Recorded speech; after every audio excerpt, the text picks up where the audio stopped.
इसमें आपका next topic है आवेशित समांतर प्लेट संधारित्र की प्लेटों के बीच वैद्युत क्षेत्र में ऊर्जा घनत्व। ये नया टॉपिक है ऊर्जा घनत्व। वास्तव में एकांक आयतन की स्थितिज ऊर्जा ही होती है। हम इस टॉपिक में यही समझेंगे कि किसी भी संधारित्र की प्लेटों के बीच में उसकी एकांक आयतन की स्थितिज ऊर्जा कितनी हो सकती है। तो इसके लिए हमको एक संधारित्र की आवश्यकता होगी। मानकर चलिए कोई संधारित्र है, उसकी प्रत्येक आवेशित प्लेट का पृष्ठीय क्षेत्रफल कैपिटल ए मीटर स्क्वायर तथा प्लेटों के बीच की दूरी स्मॉल डी मीटर है। तब उस वायु संधारित्र की धारिता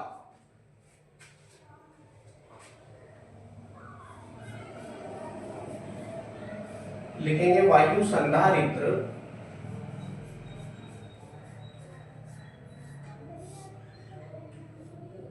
की धारिता।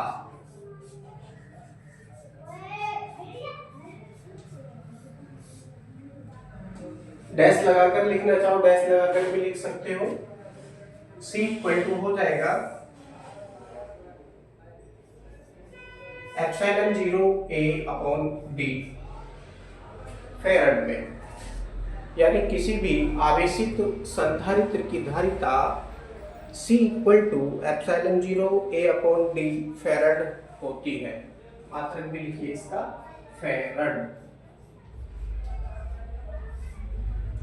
अब क्योंकि संधारित्र आवेशित है, संधारित्र कैसा है? आवेशित है। अब जब उसको आवेश देंगे तो उसके विभव में कुछ ना कुछ वृद्धि होगी। मानकर चलिए यह वृद्धि V है, तब V इक्वल टू, या सबसे पहले इसकी संचित ऊर्जा ज्ञात कीजिए, क्योंकि इसमें आवेश है और आवेश होने के कारण इसमें कुछ ना कुछ ऊर्जा विद्यमान है।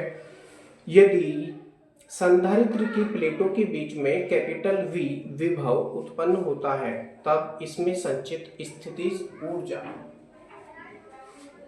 स्थितिज ऊर्जा क्या हो जाएगी? U equal to 1/2 CV square, 1/2 CV square joule मात्रक होता है इसका। लिखना चाहो लिख लो, नहीं तो कोई बात नहीं है।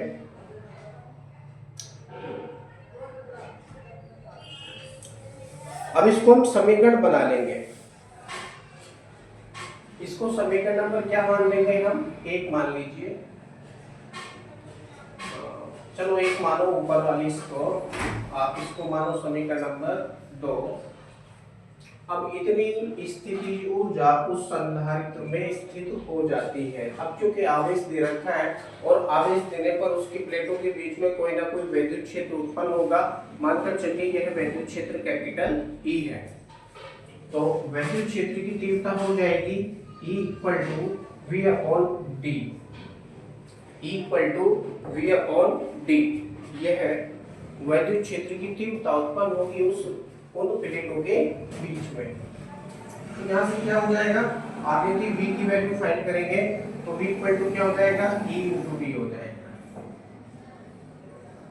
V equal to E into D ये हो जाता है। यहाँ पर इसको समीकरण नंबर क्या बना लेंगे? 3 बना लेंगे। समीकरण नंबर 3। आपके पास में 3 समीकरण हैं। C equal to epsilon 0 A upon D farad. समीकरण नंबर 1 आपने इसको माना है। U equal to 1/2 CV square. समीकरण नंबर 2 आपने माना है। V equal to E into D। समीकरण नंबर 3 आपने इसको माना है। अब क्या करेंगे? देखिए समीकरण 1 व समीकरण 3 से, समीकरण 1 में किस चीज की वैल्यू है? C की वैल्यू है। समीकरण 3 में किस चीज की वैल्यू है? V की वैल्यू है। ये वैल्यूज आप समीकरण नंबर 2 में रखेंगे। तो लिखेंगे थोड़ा थ्योरी में, समीकरण 1 व 3 से, 1 व 3 से किसकी वैल्यू? C व V का मान समीकरण 2 में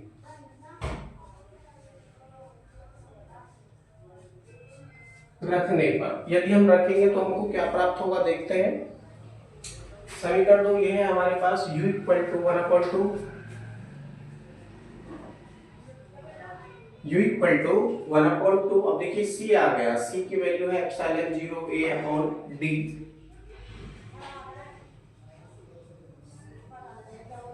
एप्सिलॉन 0 a अपॉन d, ये हमने c के स्थान पर रखा है। इसको ब्रैकेट में लिखना चाहो ब्रैकेट में भी लिख सकते हो, छोटा ब्रैकेट हमने यहाँ पर प्रयोग किया है। और आगे आ रहा है v स्क्वायर, तो v की वैल्यू है e d, क्या हो जाएगा यहाँ पर e d का होल स्क्वायर, ये हो जाएगा कुछ इस तरह से। अभी हमने केवल क्या किया, वैल्यू रखी है। अब हम क्या करेंगे, यहाँ पर इसका स्क्वायर ओपन कर देंगे, कुछ कटेगा काटेंगे, जो बचेगा उसको बचा लेंगे। देखिए इसका हम यदि स्क्वायर खोलेंगे तो हमको क्या प्राप्त होता है, u equal to 1/2 epsilon 0 a upon d, ऐसे ही रहेगा क्योंकि हमने ब्रैकेट ओपन करके 1/2 से इसका मल्टीप्लाई कर दिया, तो हमको सेम वैल्यू प्राप्त हो चुकी है इनटू। अब हम इसका स्क्वायर ओपन करेंगे तो हो जाएगा e square d square, e square d square ये हो जाता है। अब देखिए d से इस स्क्वायर को आप काट सकते हैं, d से इस स्क्वायर को आप काट सकते हैं, जो बचा उसको लिखिए। u इक्वल टू बचेगा 1/2 epsilon 0 a into E square d, आपको ये वैल्यू प्राप्त होती है। काटपीट करने के पश्चात, कैलकुलेशन करने के पश्चात आपको ये वैल्यू प्राप्त होती है। अब देखिए मैं क्या करूंगा, a into d, a into D क्या बन रहा है, क्षेत्रफल गुणा दूरी, क्षेत्रफल गुणा दूरी, प्लेटों का आयतन बन रहा है, प्लेटों का नहीं संधारित्रों का आयतन बन रहा है। जो संधारित्र में दोनों प्लेटें आपने प्रयोग की है उनका आयतन बन रहा है। तो a इंटू डी,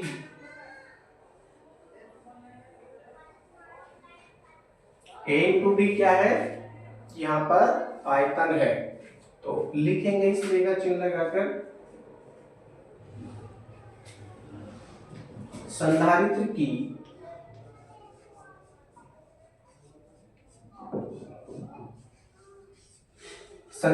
की एकांक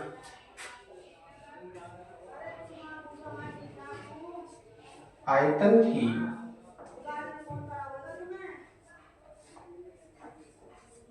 एकांक आयतन की स्थितिज ऊर्जा,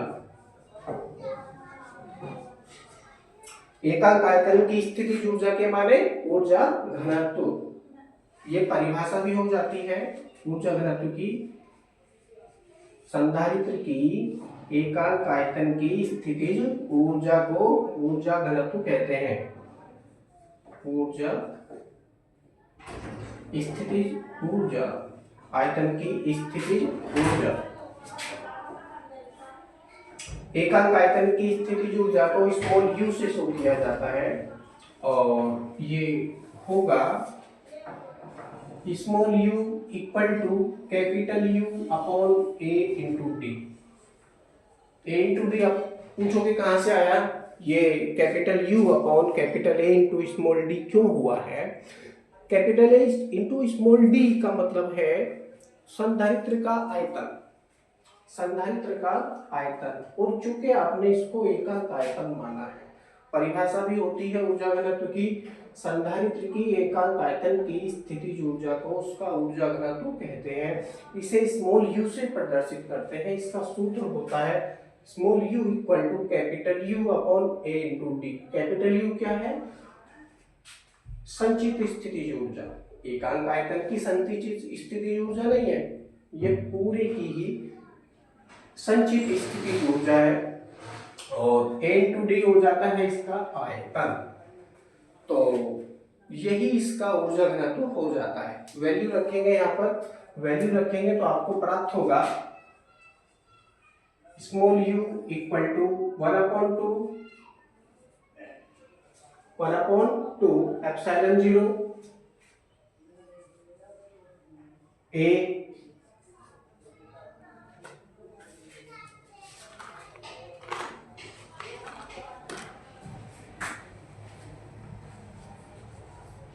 ए ई स्क्वायर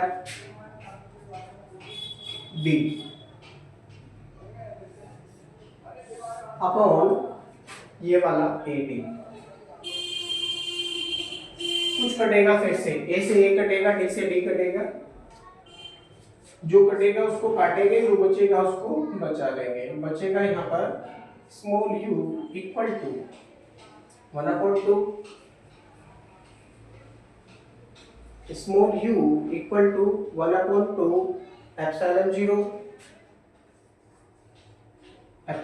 0 ई स्क्वायर। यह वैल्यू प्राप्त होती है। उसका मात्रक लिखना चाहो तो मात्रक भी आप इसका लिख सकते हो। ऊर्जा घनत्व का जो मात्रक होता है यहीं से आप इसका मात्रक भी बना सकते हो। ऊर्जा का मात्रक है जूल बटे, और आयतन का मात्रक होता है मीटर की पावर 3। तो इसका मात्रक क्या हो जाएगा, जूल प्रति मीटर की पावर 3। यह सिद्ध हो चुका है। यह केवल वायु संधारित्र के लिए हमने सिद्ध किया है, ऊर्जा घनत्व उसकी प्लेटों के बीच में। और यदि वह परावैद्युत संधारित्र है तो परावैद्युत संधारित्र का मतलब है कि उसकी प्लेटों के बीच में कोई परावैद्युत पदार्थ रखा है, तो क्या हो जाएगा, लिखेंगे परावैद्युत संधारित्र के लिए। यह तो वैल्यू हमने वायु संधारित्र के लिए ज्ञात की है, अब हम परावैद्युत संधारित्र के लिए कर रहे हैं। हो जाएगा small u equal to 1/2 epsilon 0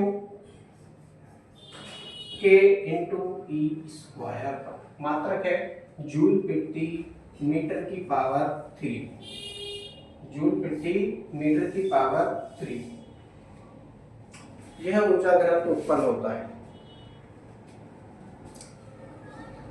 यदि आपको समझ में नहीं आया है तो वीडियो को आगे पीछे करके आप देख सकते हैं।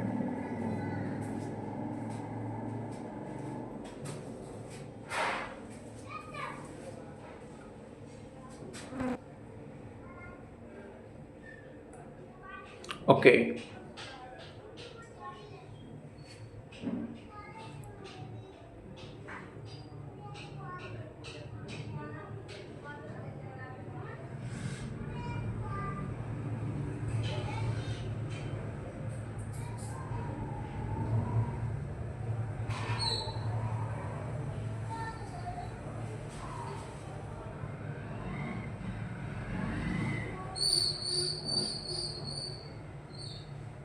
बाकी नेक्स्ट वीडियो में